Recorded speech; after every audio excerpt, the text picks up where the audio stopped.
Ito mga nag-iimbestiga, Maria, nitong mga katiwalian, itong ICI, may kakaibang sabi nila parang pang Miss Universe. Unexpected to Pero in a way, parang maganda yung mensahe, lalo na may mga placard pang pinakita kanina. Nakakagulat. Diba? So anyway, before natin i-welcome si Arles de los Santos. Meron ba tayong video or picture nung sinasabi natin na si Attorney Andres ay ipinakita nga or Justice Andres yung placard niya kanina? Meron ba tayo niyan? Yung what the world needs now is love. Oo, not greed, not selfish. Ayan. Parang napapakanta nga ako what the world needs now is love. Pero titigil ka sa is love kasi not greed. Not selfishness. So, para sa mga makikinig sa atin sa radyo mamaya, yan, pinapakita po namin. At nakita nyo na siguro rin yan, marami sa inyo, yung placard. Kasi akala ko talaga Q&A lang yan kanina. Biglang naglabas lang plaka ng parang nag-show and tell tuloy. Oo. Tsaka madamdamin yung mga sinabi niya, ha? Oo. Very, very, parang hugot talaga. Hugot talaga. Parang naging emotional siya. Yeah. Parang apektado. Siguro na rin dahil sa mga nalalaman nila dyan sa ICI, mga kapatid na hindi pa natin alam dahil closed door, no? Yeah. Siguro dyan at sa mga nangyayari ngayon dahil nga binagyo na naman tayo, di ba? Nilatigo na naman tayo. Yes. Oo. Kailan ba mag-uumpisa yung live streaming? Nako, may pondo na sila. So, parang sana matuloy na. Pero aside from ito pong paglalabas ng placard na may mensahe nito pong si Attorney or Justice Andres ay alam ko meron ding inihayag pa sa media kanina na nagko-cover sa ICI. At yan ang ikikwento sa atin ni Arles de los Santos sa ating mojo na nakaantabay sa ICI. Arles, meron bang official report na inilabas kanina ang ICI? Joey, Chiki at Marian ngayong araw nga ay nagpasa ng ika-4 na interim report at case recommendation ang Independent Commission for Infrastructure sa Office of the Ombudsman kung saan 12 na mga opisyal ng DPWH ang nais nitong paimbestigahan at kung kailangan ay kasuhan. Kasama na dyan yung mga kasama din sa pangatlo na interim report at case recommendation. Sina Bulacan, First District Engineer Henry Alcantara, Bryce Hernandez, at iba pa ng mga opisyal ng Bulacan First District Engineering Office. Pero bukod pa dyan, nabanggit ulit si dating DPWH Secretary Emmanuel Bonoan at mga undersecretary na to, si Bernardo at si Cabral. Sinubukan natin na makuha yung panayam ni Bonoan pero hindi ito tumutugon sa ating mga katanungan. Pero itong interim report at case recommendation, Jovi, ay hinggil doon sa 95 million pesos na halaga ng umano'y ghost flood control projects sa Bocaue, Bulacan. Ayan daw hindi sumunod doon at walang istruktura talaga sa napag-usapan doon sa awarded bid as plans nito. Ang mga contractor niyan ay yung top notch at yung isa pa yung beam team. Parang ito nga ay lumalabas na isang joint venture pero kalaunan wala rin naman daw natagpuan doon na istruktura ng flood control projects sa isinagawang technical investigation ng Commission on Audit. Okay. So, before tayo magpatuloy, Arles, maganda pakinggan natin, Marian, ito mga sinabi ni Chairman Andres. Unahin muna natin tungkol sa mga whistleblowers. We need whistleblowers. We need more, we need to compile more evidence. It's best that we recommend administrative liability on their part. We are already referring their names to the Ombudsman. So that's a big achievement on our part. Nagsasalita, nagsusumbong, nagtuturo, mga mastermind to These are planned already na hindi sila mahuhuli. So maybe walang report, walang usapan. Okay, ano ibig sabihin nun, Arles, na meron tayong mga hindi pa kilala na whistleblower? Na meron talaga pa silang nakausap na iba?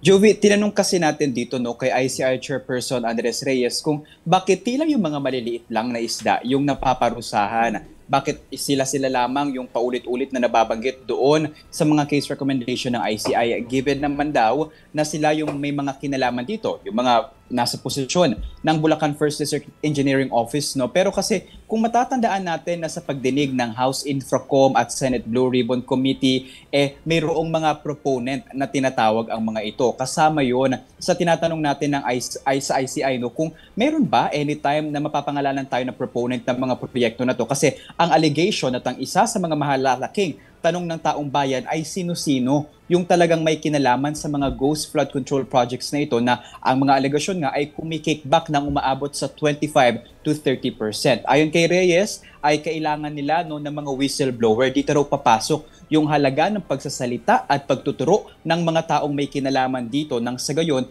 magkaroon ng mga konkreto na mga patunay na magtuturo mismo sa mga ito. Medyo for me, medyo matapang yung sinabi niya kanina na parang ito daw may mga utak kriminal. Kaya alam daw ng mga ito na yung gagawin nilang hakbang yung hakbang na hindi sila makukulong. Yung paglilipat ng mga pera, yung pagde-deliver ng mga ito, yung pagche-cheque. So, doon nang gagaling itong si Chair Andres Reyes. Pero di ba, Arles, remember dun sa mga hearings na I think ng Senate and the House, no? Bukod kina Assistant District Engineer Bryce Hernandez, meron ding mga ilan silang kasamahan na inalok daw pero hindi nga pumirma, parang hindi nakasundo kumbaga nila District Engineer. Yeah. So, sila ba, hindi ba tinutunton yung ibang mga ka-team, kumbaga, nila Bryce Hernandez? Dili pa ikaw ang gitawag, sir. Dili pa. Marian, mayroon tayo. May So naririnig far, tayong audio na hindi dapat naririnig. Oo, nakapin na yata Yes. yung nakapin na yung Cebu. Mamaya pa sila. Go ahead, Arles. Arles, ikaw muna. Marian, so far kasi kailangan pa rin nila yung konkreto daw na mga ebidensya doon sa pag-ugnay sa mga personalidad na ito. Ngayon, napatawag yung ilan mga nabanggit, pero bilang mga resource person pa lamang. Pero yung talagang mag-uugnay sa kanila at magpapatunay ng mga alegasyon na ito ay parang wala pang hawak na ganito ang ICI, maging yung kung sino man ang mga whistleblower, no, na nung mga nakaraang araw, may mga nagpunta doon na mga individual kagaya na lamang sa Bulacan. Pero they are not as whistleblowers. They are referring the findings of their investigation sa ICI. So talagang medyo kulang pa din, no, yung kanilang pagkapanga dito sa investigasyon ng flood control projects. At sabi pa nga nito ni Reyes, kung maaari daw, baka ombudsman pa ang mas may kakayanan nito dahil mas malaki yung pondo nito at mas marami itong mga tauhan. Pero marami nang nagpupunta, marami pa rin patuloy nagpupunta dyan, Arles, para magbigay ng kanilang, at least to say na, willing ako magbigay ng testimonya ko, or ito yung mga ebidensya na meron akong hawak. So far, Chiki, wala pa tayong na-encounter na ganun sa ICI. Yung pumunta na sinasabi ko kanina ay yung kung di itong kakamali ay sa Paumbong, Bulacan, no? Yung may 700 million pesos na halaga ng umano'y ghost flood control projects for 11 projects doon, no? Yung kanilang local government mismo nag-imbestiga doon, nakita nga raw na walang mga istruktura. So yun pa lang yung so far na lumalapit mula sa labas, no, ng mga resource person na request. Bukod pa doon yung nagpasa ng letter of sentiment dati. Okay. So bukod nga doon sa sabi nga ni Chairman Andres, we need whistleblowers. Ano naman to sinasabi niyang we need love? Kasi ako parang kailangan ko love.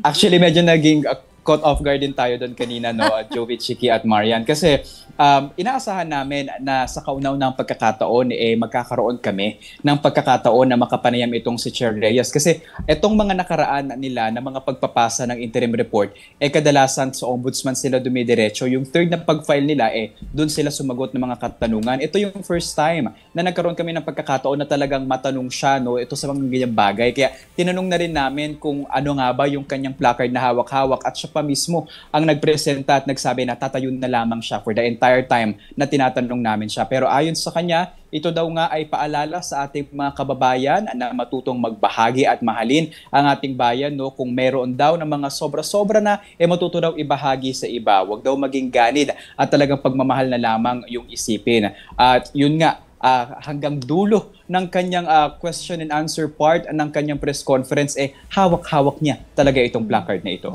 Oo nga, parang may mga cut-offs pa ng mga font, pakinggan na muna natin yun, para kasi kung sakaling hindi lang napanood, baka merong gusto makarinig at makapanood ng mensahe na ito. Lalo na yung mga nasa radyo mamaya. We need to love our country. We need to love our countrymen. We need to love one another. Kung may extra pera kayo, tulungan niyo mahirap. Kung may extra, tulungan. Kung may time kayo, tulungan ng gobyerno. Kailangan pag-ibig eh. Hindi yung swapan ka, natang pera tinatago mo, hindi mo share. Yun lang, we need love eh. Ang lumalang sa atin kasi parang gusto natin maging swapang atin na lahat. Kung meron ko ng 3 sapatos, di pa tama na yun kaysa sa 5 sapatos pa. Diba? Sometimes, you have to realize hindi naman tayo mayaman na country. So, we have to save. Okay. What the world needs now. Kakantahin mo ba, Chiki? Hindi. Baka umulan lalo. Mapabilis si ang pagdating pagdating ni Juan. Ito wala naman tayong pinatatamaan dito, Arles. Pero mabuti naman sa yung after magsalita na gano'n ni Attorney Andres Reyes, nagkataon lang na ito yung susunod na soundbite niya. Hindi naman sinasabi na dapat mensahe niya ito kay Saldico. No, pero pakinggan muna natin, Arles, itong kanya mga sinabi tukol sa dating kongresista na si Saldico. He wants to come, he can come to us here, and we will allow him to give his side of the story. Maikli yung cut namin ha, Arles. Pero ano talaga ang essence ng kanyang mensahe kay Zaldico? Tinanong naman natin dyan sa bahagi na yan, Jovi, kung ano nga ba yung plano para talagang obligahin na magpakita na si Zaldico. No? Kasi kahapon, sa press conference ng council nitong Nico, hindi nga sila magpa-file ng counter affidavit at parang prejudge na nga daw itong si Ko sa mga alegasyon sa flood control anomaly maging sa budget insertion. Binigyan din lamang ni ICI Chairperson Reyes na bukas ang komisyon sa pagdating ni Ko anumang oras, pero kasi yung mga imbitasyon ng mga nakaraan, kanina lamang natin nalaman muli at narinig na yung sabina pala na ipinasa nila o nais nilang ihatid dito kay Ko para dumating na ay hindi raw din na-serve. So ayon sa kanya, bukas ang komisyon kung nais magpaliwanag ni Ko sa mga ipinupukol na issue sa kanya. Okay, so yun na muna ang ating yan po ang ating mojo na si Arles de los Santos. Thank you for the update, Arles. Maraming salamat, Arles. Alam ko marami talaga sa atin na marami on social media meron talaga silang mga names na gustong makita na talagang magbabayad dahil sa mga nangyayari ngayon na anomalies. Pero ang mahirap kasi paulit-ulit na sinasabi nila, kailangan kasi kailangan malink sila, talagang malink dun sa mga anomalya, 'di ba? Kailangan talaga ng mga ebidensya. Ngayon syempre, kung iisipin mo, kung sistema na to sa gobyerno, meron ngang nagsabi, may in-interview tayo na resource person dati. Parang mafia na daw ito. It's a system talaga entrenched sa ating gobyerno. So kung ganun, di matagal na nilang ginagawa ito. So meron na talaga silang mga ways para hindi sila syempre madaling ma-booking, 'di ba? Kailangan naman gagawa ka ng masama tapos sisiguraduhin mo may paperwork. Maglalagda ka ng mga dokumento, o ito na-receive ko to, 1 billion pesos, o ganun. Siyempre walang ganun. Siyempre sinisigurado nila na walang ganun. Yes. Walang mga trace. So mas mahirap. Itong mga ginamit nila, ito yung mga, kumbaga mga pawn. Diba? Ito yung mga ginagamit nila. Yung mga nasa matataas, mas powerful,